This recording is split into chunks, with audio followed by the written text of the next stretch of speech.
in The Hague, Netherlands. You're watching C-SPAN 2. Wonderful countries. But I want to thank you for joining us at the conclusion of a highly productive NATO summit in the Netherlands.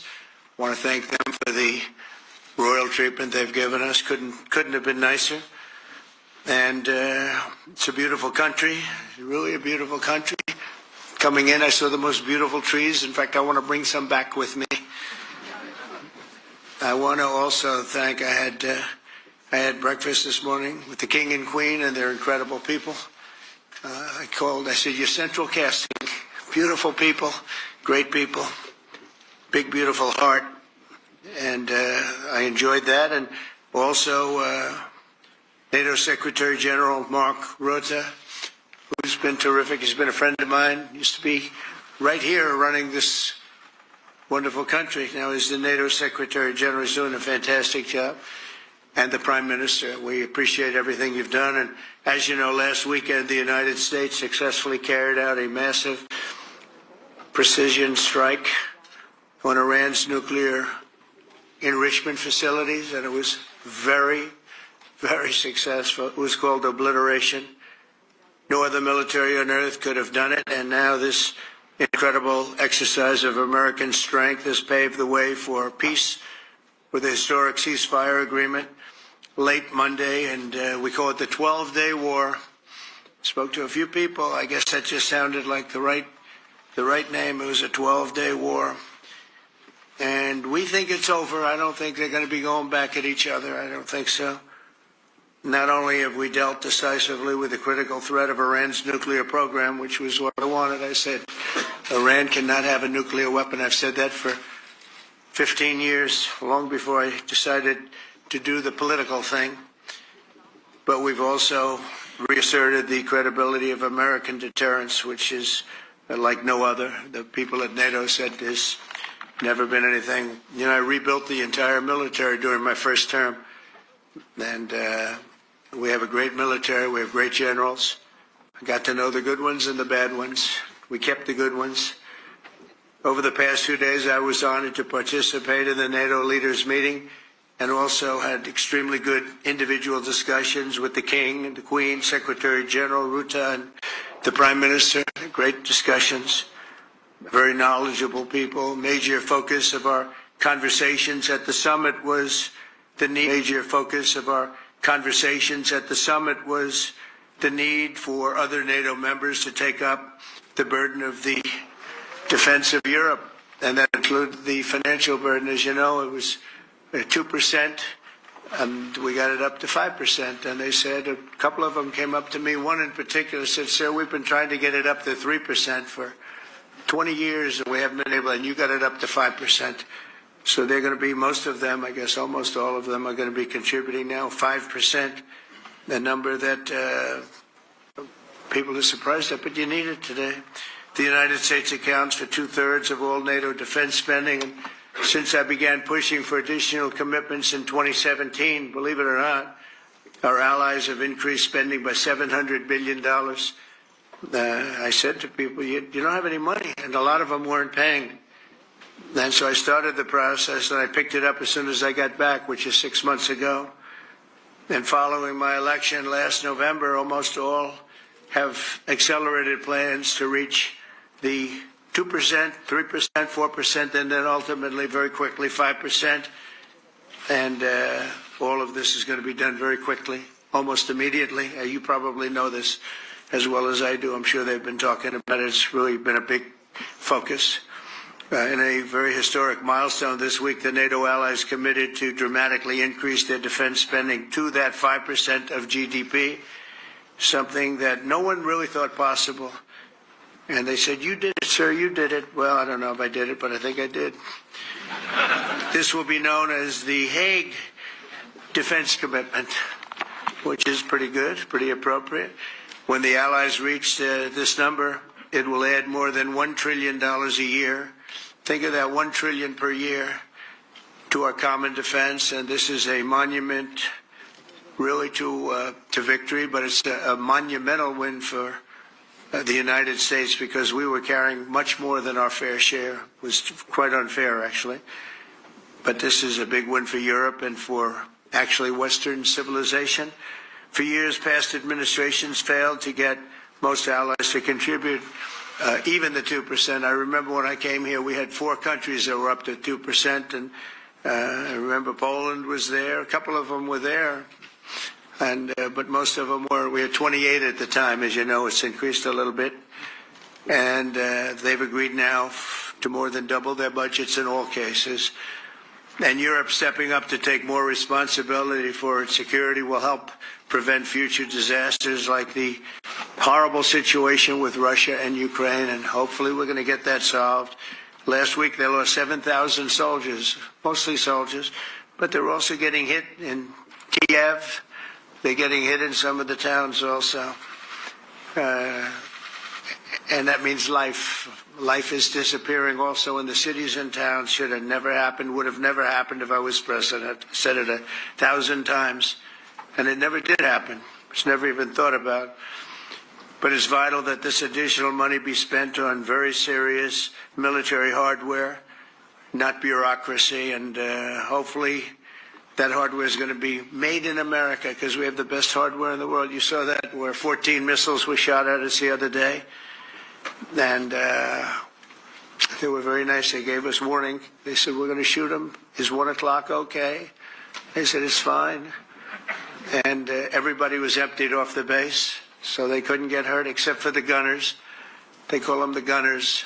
And out of 14 high-end missiles that were shot at the base in Qatar, all 14, as you know, were shot down by our equipment. Amazing stuff. Amazing that they can do. It's like shooting a bullet with a bullet. It's the same thing if you think about it. 14 out of 14, and they weren't even that surprised. I said, do you do that well often? They say, we pretty much do, sir. The Ukraine crisis has also highlighted the urgency of rebuilding our defense industrial base, both in the United States and among the allied nations. We cannot afford to be dependent on foreign adversaries for critical minerals. And as you know, we made a deal with Ukraine to take a vast amount of the land they have for minerals. We need it. And once again, I want to thank all of the people in the Netherlands, incredible people. It's a great place. And all of the NATO allies for the tremendous summit that we just had. A letter just came in, and a statement came in from the Atomic Energy Commission of Israel. And I just wanted, this is an official letter, and they're very serious people, as you know. The devastating U.S. strike on Fordo destroyed the site's critical infrastructure and rendered the enrichment facility totally inoperable. It was devastated. We assess that the American strikes on Iran's nuclear facilities has set back Iran's ability to develop nuclear weapons for many years to come. This achievement can continue indefinitely if Iran does not get access to nuclear material, which it won't. It's so sad that that whole thing had to go. But I just want to thank our pilots. You know, they were maligned and treated very bad, demeaned by fake news CNN, which is back there, believe it or not, wasting time, wasting it. Nobody's watching them, so they're just wasting a lot of time, wasting my time. And the New York Times, they put out a story that, well, maybe they were hit, but it wasn't bad. Well, it was so bad that they ended the war. It ended the war. Somebody said in a certain way, you know, that it was so devastating, actually. If you look at Hiroshima, if you look at Nagasaki, you know, that ended a war too. This ended a war in a different way, but it was so devastating. Also, they have, out of Dubai, just came that Iran's foreign ministry spokesman, this is Iran's foreign ministry, says its nuclear installations were very badly damaged by the American strike. So what bothered me about these reports were fake reports put out by the New York Times, failing, I call it the failing New York Times because it's doing terribly. Without me, it would be doing no business at all. But, and by fake news, CNN and MSDNC, all of these terrible people, you know, they have no credibility. You know, when I started, they were at 94% credibility, the media. Now it's at 16%. and I'm very proud of it because I've exposed it for what it is. But when I saw them starting to question the caliber of the attack, was it bad? Well, it was really bad. It was devastating. They were obliterated. In fact, you can't get into the tunnels. They just put that over. That just came out. They can't. There's nothing. There's no way you can even get down. The whole thing is collapsed in a disaster. And I think all of the nuclear stuff is down there because it's very hard to remove. And we did it very quickly. When they heard we were coming, it was, you can't move it. Very hard, very dangerous, actually, to move to. And they also knew we were coming, so I don't think too many people want to be down there knowing we're coming. With the bunker busters, as we call them, we're the only ones that have them. We have the best equipment, best nuclear equipment, and we have the best equipment in the world. And by the way, we can't forget our submarine, which was out there, submarines actually, but submarine was out there. We shot 30 rockets into an area, every single one of them. I think it was almost 400 miles away, I think, Pete, right? 400? And long. It was in the ocean, long ways away. And we shot a total of 30. Every single one of them hit within 9 inches from where it was supposed to be. It took out a lot because we didn't do just Fordo. We did 2 others in addition, which hadn't been completely destroyed. So we hit them with a submarine from hundreds of miles away. Amazing, just amazing equipment. Greatest submarines in the world. Nobody's even close. They're 20 years behind us when it comes to submarine technology. So that's one, and the other was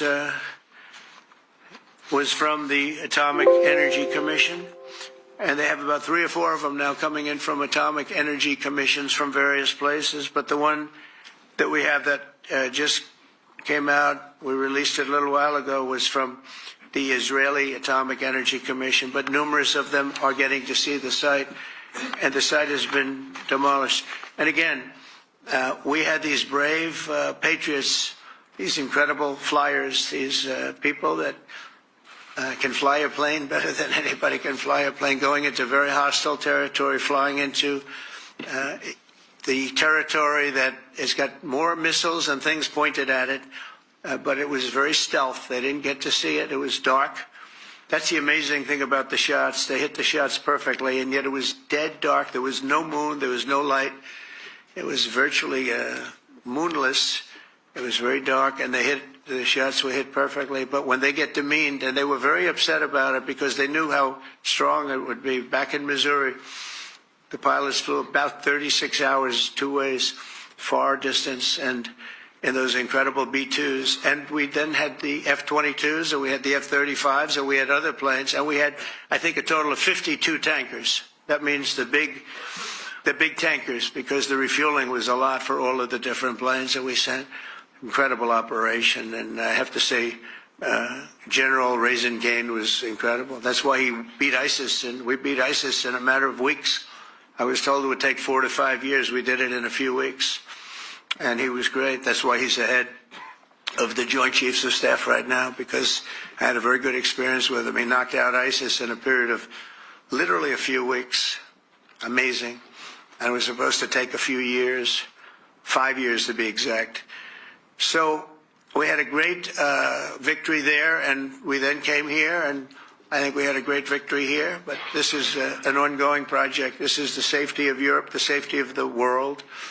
And they've raised it from 2% to 5%, something which nobody, and you're talking about over $1 trillion a year. So we're talking about a lot of money coming in from countries that we're not paying nearly enough to be effective.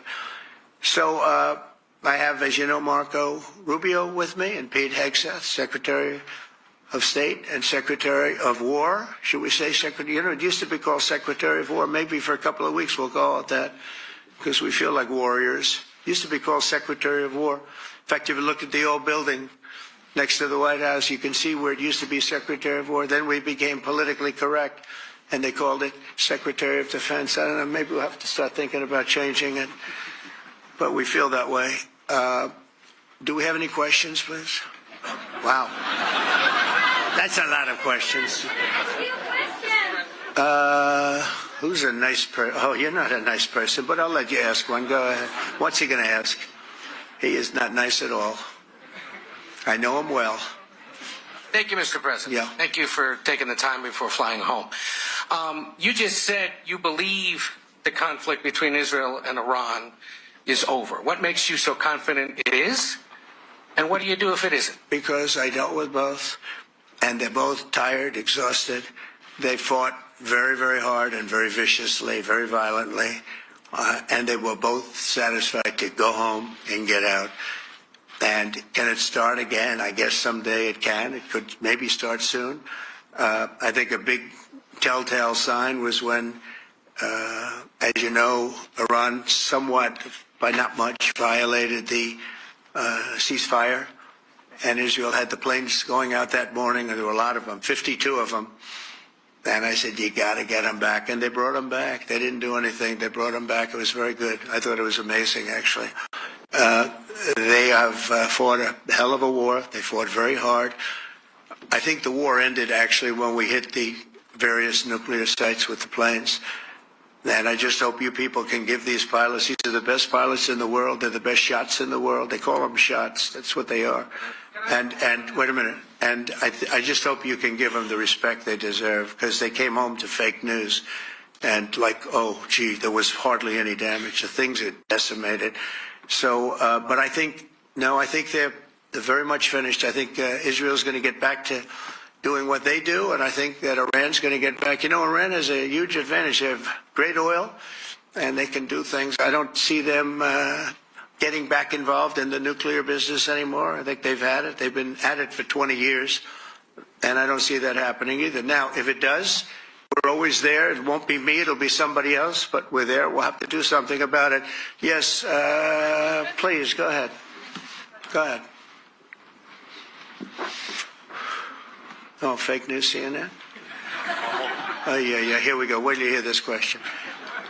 You should really say how great our soldiers and our warriors are. I think everyone appreciates our soldiers and our warriors. I do have two questions for you, Mr. President. You just cited Israeli intelligence on these attacks. Earlier, you said U.S. intelligence was inconclusive. Are you relying on Israeli intelligence for your assessment of the impact of the strikes? No, this is also Iran made the statement, and it's also, if you read the document that was given, that Pete can talk about if you'd like. The document said it could be very severe damage, but they didn't take that. They said it could be limited or it could be very severe. They really didn't know, other than to say it could be limited or it could be very, very severe. And you didn't choose to put that because it was very early after. Since then, we've collected additional intelligence. We've also spoken to people who have seen the site, and the site is obliterated. And we think everything nuclear is down there. They didn't take it out. Okay, question? Please, go ahead. Go ahead. Yeah. Blue dress. Thank you so much, Mr. President. Yesterday, you said China can now continue to purchase oil from Iran. Yeah. Are you giving up on your maximum pressure campaign? Because there are sanctions right now. With who? On Iran. No, look, they just had a war. The war was fought. They fought it bravely. I'm not giving up. They're in the oil business. I mean, I could stop it if I wanted. I could sell China the oil myself. I don't want to do that. They're going to need money to put that country back into shape. We want to see that happen. No, if they're going to sell oil, they're going to sell oil. We're not taking over the oil. We could have, you know. I used to say with Iraq, keep the oil. I could say it here, too. We could have kept the oil. No, China is going to want to buy oil. They can buy it from us. They can buy it from other people. But you're going to have to put that country back into shape. It desperately needs money. Yeah. Yeah, please. Here we go. I'm picking the beauties today.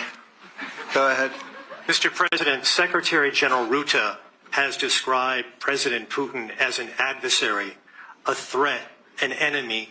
Do you view him the same way? And in addition to that, you mentioned General Kane, your chief of staff, the chairman of the Joint Chiefs of Staff. General Kane. Yes. He has said that Mr. Putin has territorial ambitions beyond Ukraine. Do you view that in the same way? Possible. I mean, it's possible. I know one thing. He'd like to settle. He'd like to get out of this thing. It's a mess for him. He called the other day. He said, can I help you with Iran? I said, no, you can help me with Russia. because, you know, in the last few weeks, we took care of India and Pakistan, Kosovo, Serbia. I think on Friday we have coming in, the Congo is coming in, and Rwanda is coming in. That was a vicious war that went on, a machete war, heads chopped off all over Africa. They're coming in. We did 2 others in addition to that. Nobody's ever done anything like this.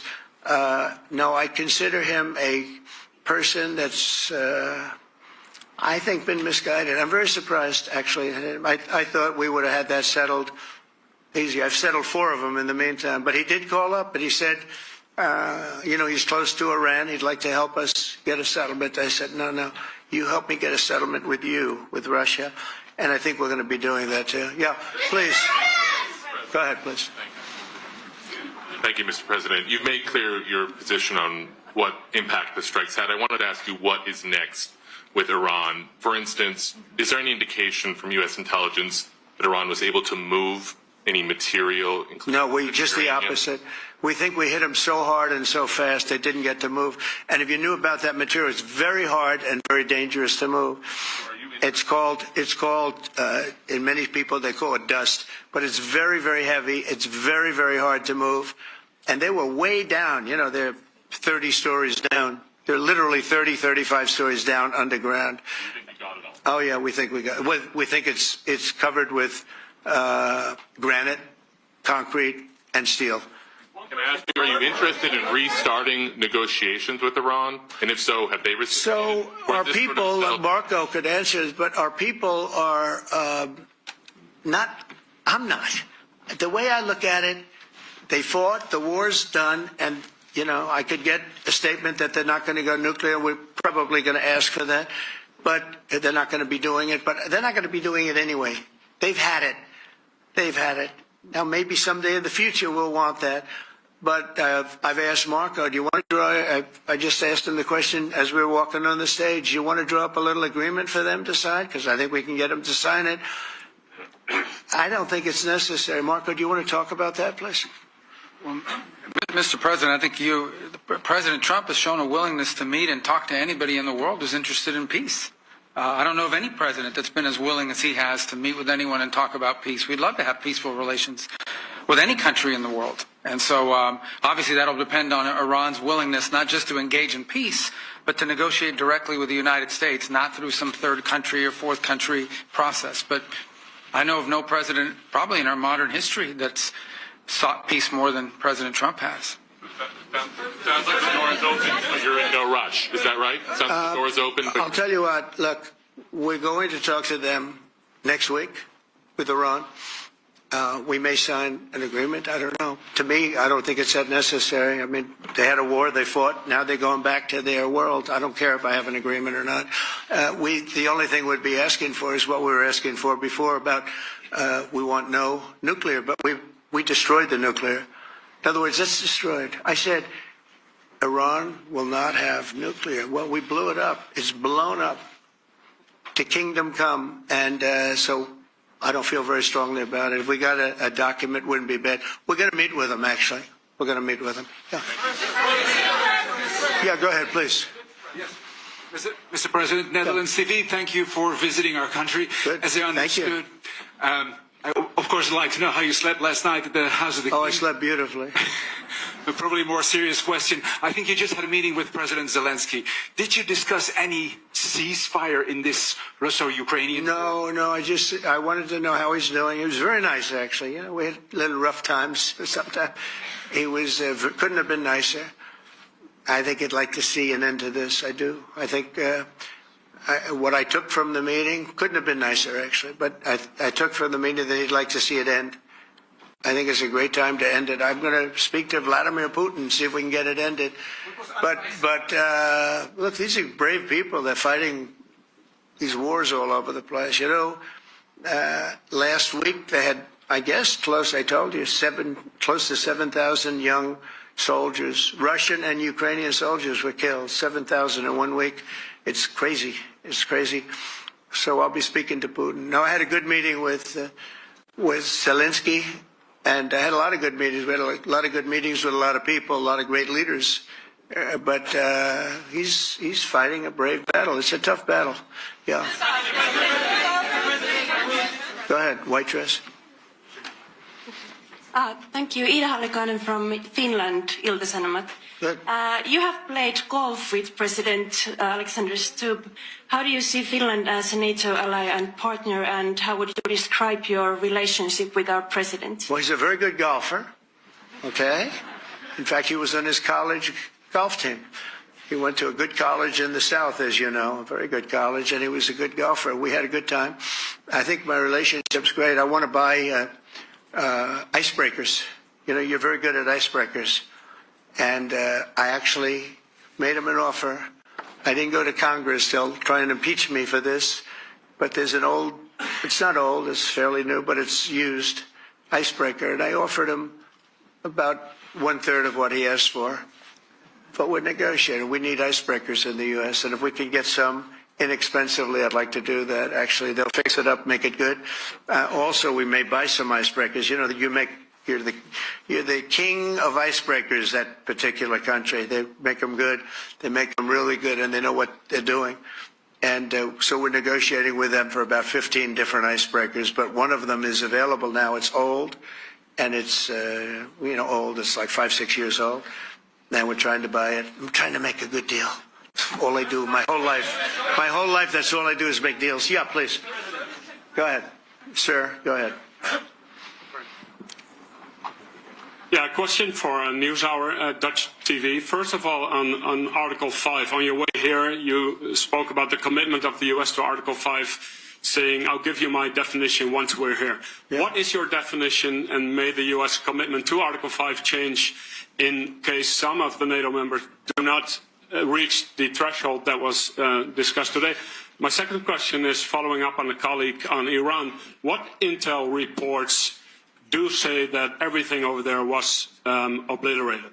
Yeah, well, there are numerous of those reports, and they're coming out fast and furious. But the most respected ones we've already seen. And I will say that on a very confidential basis, they're looking at the reports, like numerous reports, and including people going to the site and checking the site. And they're going to be having, I guess you're going to be having over the next couple of days a full, you're going to encapsulate it. But no, the site was obliterated, just like I said it was, and just like the pilots should be given credit for. As far as Article 5, look, when I came here because it was something I'm supposed to be doing, but I left here a little bit differently. I said, I watched the heads of these countries get up, and the love and the passion that they showed for their country was unbelievable. I've never seen quite anything like it. They want to protect their country, and they need the United States. And without the United States, it's not going to be the same. And you can ask Mark, or you can ask any of the people that were there. It was really moving to see it. They love their country. They were so respectful of me because I'm the head of the United States. And I made, the King of Saudi Arabia, when I was in the Middle East, so I was in Qatar for a different reason, not a reason to get shot at. We were in there for economic development reasons, Qatar, UAE, and Saudi Arabia. All three leaders of those countries, and we took back $5.1 trillion into the United States. All three leaders said, you're presiding over the hottest country in the world. The United States right now is the hottest country. Everybody wants to be there. Everybody wants a piece of it. He said, a year ago, your country was dead. You had a deadhead running it. You had a country that was dead, and it was dead. You had people pouring through the borders. You had inflation. You had everything. He said, you've made it in 5 months at that time. You've made it the hottest country. This is the hottest country in the world. The United States right now is the hottest country in the world. And when I was around that table, it was a nice group of people, many of whom I knew from previous. When I saw the passion they had for the country, and almost everyone, and you probably have the tapes, it was very public, but almost every one of them said, thank God for the United States. Without the United States, they couldn't really have NATO. It wouldn't work. It wouldn't work. It will in the future because now they're paying much more money, but it wouldn't work. It was great. And I left here differently. I left here saying that These people really love their countries. It's not a ripoff, and we're here to help them protect their country. Okay, we'll do one or two more. Thank you, Mr. President. Yeah. A question on Spain. Are you satisfied with today? Oh, I think Spain's terrible what they've done. No, I do. They're the only country that won't pay the full up. They want to stay at 2%. I think it's terrible. And, you know, they're doing very well. The economy is very well. And that economy could be blown right out of the water with something bad happening. You know, Spain is the only country that... Are you from Spain? Yeah. Good, congratulations. You're the only country that is not paying. I don't know what the problem is. I think it's too bad.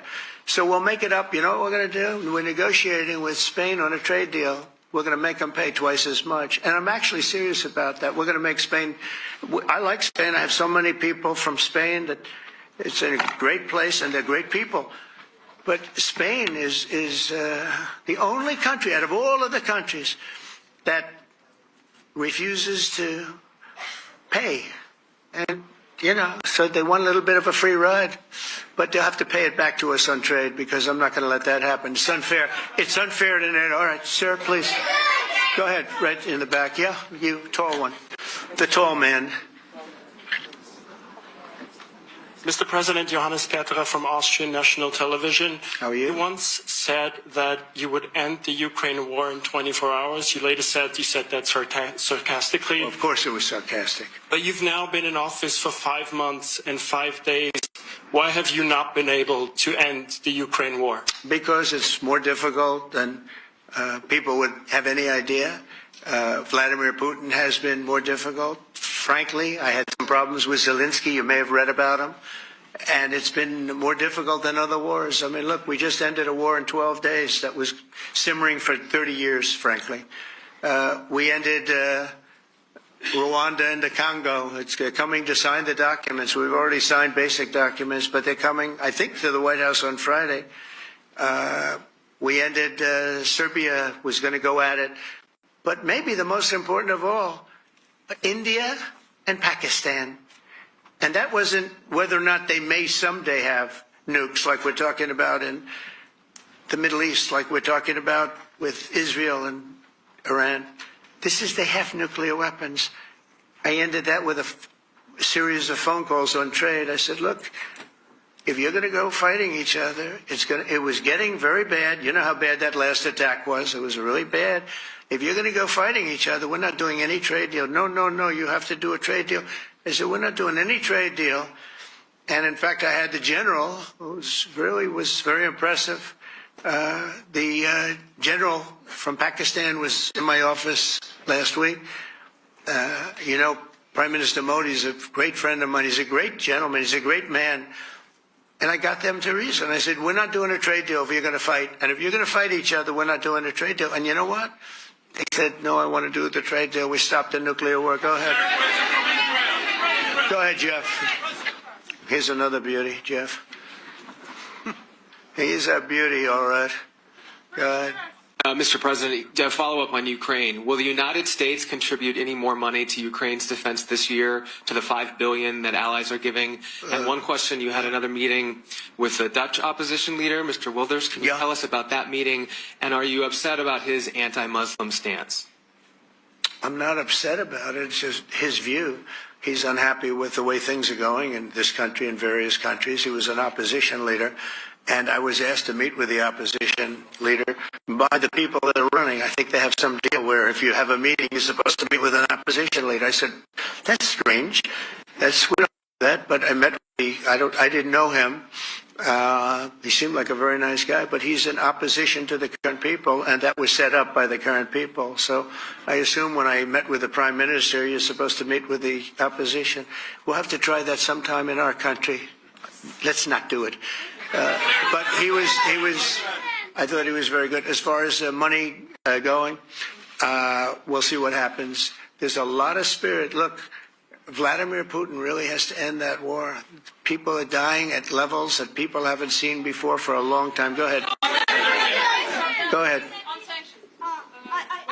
White shirt. Oh, she's all excited. So, BBC News Ukrainian. Where are you from? I'm from Ukraine. Oh, so my question to you is whether or not the U.S. is ready to sell anti-air missile systems Patriot to Ukraine. We know that Russia has been pounding Ukraine really heavily right now. Are you living yourself now in Ukraine? My husband is there. Wow. And I can see you very, it's amazing. And me with the kids, I'm in Warsaw actually, because he wanted me to be. Is your husband a soldier? No? He's there now? Yeah. Wow. That's rough stuff, right? That's tough. And you're living here? In Warsaw. And you're a reporter? I am. Good. So let me just tell you, they do want to have the missiles, okay, as they call them, the Patriots. And we're going to see if we can make some available, They're very hard to get. We need them too. We were supplying them to Israel, and they're very effective, 100% effective. Hard to believe how effective. And they do want that more than any other thing, as you probably know. That's a very good question, and I wish you a lot of luck. I mean, I can see it's very upsetting to you. So say hello to your husband, okay? Thank you. Go ahead. Thank you. Thank you, Mr. President. You were criticizing. Where are you from? Bloomberg News. Oh, Bloomberg. That's wonderful. You were criticizing the Federal Reserve Chair before coming to this summit. Yeah, I think he's terrible. I was wondering if you've begun interviewing different candidates for the Fed pick. Yeah, I know within 3 or 4 people who are going to pick. I mean, he goes up pretty soon, fortunately, because I think he's terrible. We have no inflation. We have a tremendous economy. Hundreds of billions of dollars of tariff money is pouring in. Factories are being built because they don't want to pay the tariffs, so they're building them all over the country. I think we're close to $15 trillion. I told you $5.1 trillion from the Middle East alone, but of investment money coming in. There's never been anything like that in the history of our country. But we have no inflation. And we have borrowing because Biden, stupidly, they did short-term debt. So we have borrowing coming up. And, we'll go 10 years, maybe longer, maybe shorter, but we'll go a long period of time when we do the debt. And because of him, because of this guy, we will have to pay for years. We'll be paying for him. And I said to him, listen, there's no inflation. He says, but maybe there'll be some. That's true. I said, if there is some, what you do is raise the rate. I'm okay with that. You raise the rate in 2 years from now or a year from now. But because the rate's high, we have to pay more for debt. It's pretty equal. In other words, if it's 4%, it's 4%. If you drop it a point, you'll pay 3%. So it's fairly equal. Not necessarily, but fairly equal. So we're going to end up paying maybe 2 points or 3 points more. 3 points would be about $900 billion a year because of this very average mentally person. He's an average mentally person. I'd say low in terms of what he does, low IQ for what he does, okay? Wait, so instead of paying $900 billion, we don't want to pay 900 just because he doesn't want to lower the rate. I said, if there's inflation in 2 years or 3 years or 1 year from now, you raise the rate and you take care of the inflation, among other things. But he's probably a very political guy, I guess. I don't know. I think he's a very stupid person, actually. All right, one more. Let's go. How about you? Go ahead. She looks so happy and everything. Thank you. That's why I I'm picked from her. Spain too. I'm Ana Buc from La Vanguardia. I wanted to know if You're where from? Spain. I wanted to know if you want to. That's the Spain corner right there. Shouldn't have said that. That's okay. I do like Spain, by the way. I think it's unfair that they're not paying, but go ahead. Are you going to negotiate directly with Spain about? I'm going to negotiate directly with Spain. I'm going to do it myself. They're going to pay. They'll pay more money this way. You should tell them to go back and pay. You're a reporter? You tell them to go back. They ought to join all of those countries that are paying 5%. Spain's going to be just about the only one that's not. They were the most hostile toward doing it. It just doesn't make sense to me. Okay. All right, Kelly, go ahead. Here we go. Here's another one. Hello, sir. Thank you very much. We got them all today. Okay. So, Mr. President, you talked about expecting some on-the-ground assessments at Fordo and other sites. No, Is that Israeli and U.S.? It's been obliterated, Kelly. It's What is your message then, sir, to the intelligence community when they present reports? You're not disputing the DIA report. You're just... They presented a report that wasn't finished. We're talking about something that took place 3 days ago. I understand that. The report was done 2 days ago. Wait a minute. Yes. They didn't see it. All they can do is take a guess. Now, if you take a look at the pictures, if you take a look how it's all blackened, you know the fire and brimstone is all underground because it's granite and it's all underground. You don't show it. But even there, with all of that being said, the whole area for 75 yards around the hole where it hit is black with fire. The group that's run by this gentleman, in fact, you may want to talk about it for a second because we're going to issue a report. And I think it's not even a very exciting report at this point. It's been obliterated, totally obliterated. And they did a report, but it was like, if you look at the dates, it's just a few days after it Understood, happened. sir. So they didn't see it. They said it may be very severe. Understood. Do you have a message for the intelligence community, though, in terms of unvarnished information getting to you, that it's not... I don't really have a message. I would say issue the report when you know what happened. I wouldn't say that it could be severe or maybe not. They use the word severe. It could be severe or maybe it's not. So people like you picked up and said, oh, it's not severe. No, the report was not a complete report. Yeah, the message was probably wait till you know the answer before you... And sir, did you not have a public component to your Zelensky meeting for a tactical reason with President Putin? Let him answer this one. Hello, Mr. Secretary. Yeah. There's a reason the president calls out fake news for what it is. These pilots, these refuelers, these fighters, these air defenders, the skill and the courage it took to go into enemy territory flying 36 hours on behalf of the American people and the world to take out a nuclear program is beyond what anyone in this audience can fathom. And then the instinct of CNN, the instinct of the New York Times is to try to find a way to spin it for their own political reasons to try to hurt President Trump or our country. They don't care what the troops think. They don't care what the world thinks. They want to spin it to try to make him look bad based on a leak. Of course, we've all seen plenty of leakers. And what do leakers do? They have agendas. And what do? Do they share the whole information or just the part that they want to introduce? And when they introduce that preliminary report that's deemed to be a low assessment, you know what a low assessment means? Low confidence in the data in that report. And why is there low confidence? Because all of the evidence of what was just bombed by 12 30,000-pound bombs is buried under a mountain, devastated and obliterated.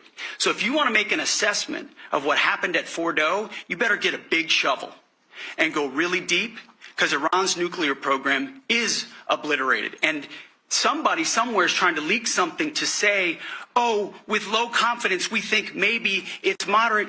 Those that dropped the bombs precisely in the right place know exactly what happened when that exploded. And you know who else knows? Iran. That's why they came to the table right away, because their nuclear capabilities have been set back beyond what they thought were possible because of the courage of a commander-in-chief who led our troops, despite what the fake news wants to say. But you're not disputing the report said what it said, even though it was initial. The report said what it said, and it was fine. It was severe, they think, but they had no idea. They shouldn't have issued a report until they did, but we've gotten the information. I think Pete said it better than you can say it. And, you know, you should be proud, you, especially you, should be proud of those pilots, and you shouldn't be trying to demean them. No, those pilots flew at great risk, a big chance that they'd never come back home and see their husbands or their wives. Let me just tell you, you and NBC, fake news, which is one of the worst, and CNN, New York Times, are all bad. They're sick. There's something wrong with them. But you know what? You should be praising those people instead of trying to find something. By getting me, by trying to go and get me, you're hurting those people. They were devastated. You know, I got a call from Missouri, great state, that I won 3 times by a lot. And I got a call that the pilots and the people on the plane were devastated because they were trying to minimize the attack. And they all said it was hit. But we don't think it was really maybe hit that badly. And they were devastated. They put their lives on the line, and then they have, and I'm not referring to you, but real scum come out and write reports that are as negative as they could possibly be. It should be the opposite. You should make them heroes and heroines. You should make them really people that they were so devastated when they heard this news. And you know what they said? One of them, I spoke to one of them, said, "Sir, we hit the site. It was perfect. It was dead on." Because they don't understand fake news, because they have a normal life, except they have to fly very big, very fast planes. But it's a shame. You should be making them heroes. All right, in the back. Go ahead, back, white, yeah. White jacket, yeah. Go ahead, give me a mic. Hello. Deborah Haynes from Sky News. Good. Mark Rutte, the NATO chief, who is your friend, he called you daddy earlier. Do you regard your NATO allies as kind of children? No, he likes me. I think he likes me. If he doesn't, I'll let you know. I'll come back and I'll hit him hard, okay? No? He did it very affectionate. Daddy, you're my daddy. Do you regard your NATO allies, though, as kind of like children, and they're obviously listening to you and they're spending more, and you're obviously appreciative of that, but do you hope that actually they're going to be able to defend themselves, defend Europe on their own? I think they need help a little bit at the beginning, and I think they'll be able to, and I think they're going to remember this day. And this was a big day for NATO. You know, this was a very big day. They took it. One of the gentlemen said, "You know what? We've been trying to raise money raise the rate for 30 years," he said, 20 years, from almost the beginning.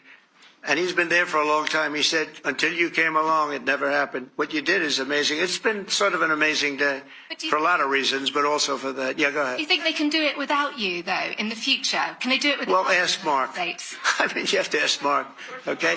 So we're heading back. We're heading back. I want to thank these two gentlemen behind me. They're incredible people. Both of them, they've done a fantastic job. And Susie's in the front, and she's done great. And Monica, thank you very much. That was quite an exciting time. And we're going to be heading back. We'll be back soon, and we'll see you in Washington, D.C. Remember this, we have the hottest country anywhere in the world. Thank you very much, everybody. Thank you.